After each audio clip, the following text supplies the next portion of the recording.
Thank you very much, Speaker. Mr. President, we must begin by expressing our deepest disappointment in you as an individual who has been celebrated as one of the architects of the Constitution of South Africa.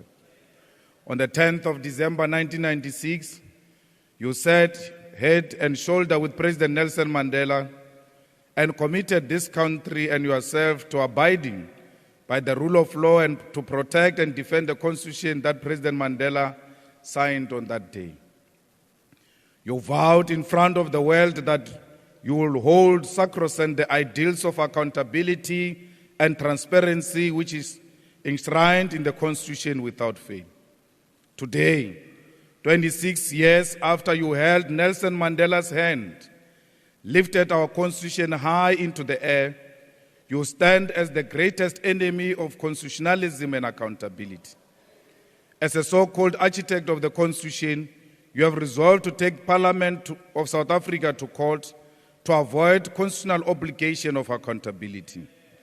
As a so-called crafter of our democratic dispensation, you are accused of engaging in activities that characterized a criminal underworld.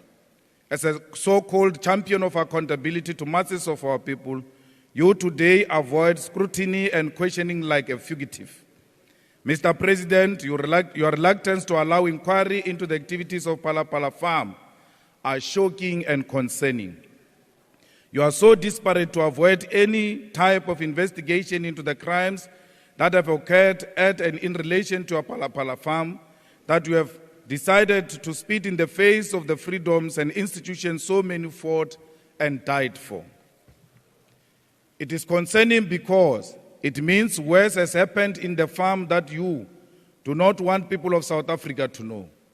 Instead of using the process of the impeachment inquiry to clear your name, you have mobilized your party to fight against an attempt to discover the truth of what happened in Phala Phala farm.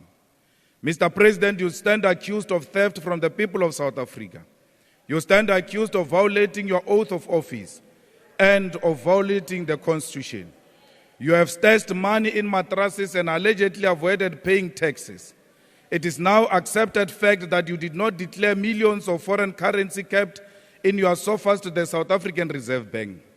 It is now an undeniable fact that you have engaged in paid work while occupying the office of the President of South Africa. It is an undenied fact that your answers regarding Phala Phala farm are unreliable because they change depending on the audience you speak to.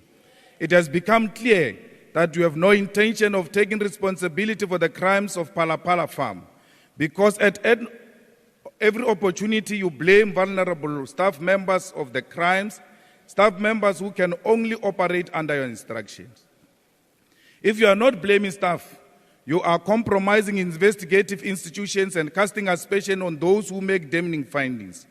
You have degenerated and you are clinching to power under the instruction of a faction that is desperate to control the levers of state power at the expense of the people of this country. Mr. President, I want to remind you that I warned you of surrounding yourself with yes men and women who will ill-advise you in the interest of their stomach. I warned you that you should not allow factionalism to dictate the decision you take when it comes to South Africa. I warned you that the Ruperts and the Oppenheimers will not be there to defend you when we ask you to account for the decisions you implement on their behalf. I warned you of how patronizing factions can be because they will never tell you the truth. Now you have decided to take your very own parliament to court because you have allowed factions to guide your decision-making instead of your integrity and conscience. You have engaged in questionable activities such as alleged laundering of money, the abduction of suspects of crime, the misuse of state resources because the Ruperts and the Oppenheimers made you feel like you are untouchable. Today, we are touching you because you are not in the pockets of your faction or your handlers. We are touching you because we knew that white monopoly capital will use you and toss you aside. Mr. President, you should be ashamed that you have become the enemy of what so long defined your legacy.